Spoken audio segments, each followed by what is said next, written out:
ఇప్పుడు జీవన్ రెడ్డి వాళ్ళ ఇంటికి పోయినా కూడా ఆయన ఇంట్లో కుర్చీలు చూస్తే మీరు పరిశాన్ అవుతారు. ఏదో పాత కుర్చీలు ఉంటాయి. చిన్నప్పుడు 10వ తరగతి చదువుకుంటున్నప్పుడు మా స్కూల్లో కుర్చీలు ఉంటుండే, మా ప్రిన్సిపాల్ సార్ కూర్చునేటటువంటి కుర్చీ. ఇప్పుడు గవర్నమెంట్ బల్లే కుర్చీలు ఉంటాయి, అలాంటి కుర్చీలు అన్నట్టు. మా తాత వాళ్ళ ఇంట్లో కూడా ఉంటాయి కుర్చీలు, చెక్క కుర్చీలు.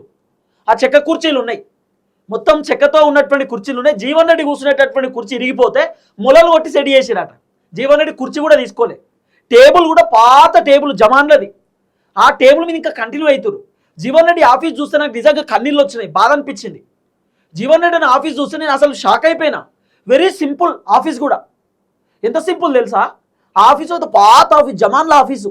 ఇప్పుడు ఆ బీహార్ దిక్కు లేకపోతే మహారాష్ట్ర దిక్కు ఉంటే అలాంటి ఇల్లులు ఆఫీసులు ఇట్లా పాతయి, అంత పాతగా ఉన్నది, పల్లెటూరులో ఉన్నట్టున్నాయి.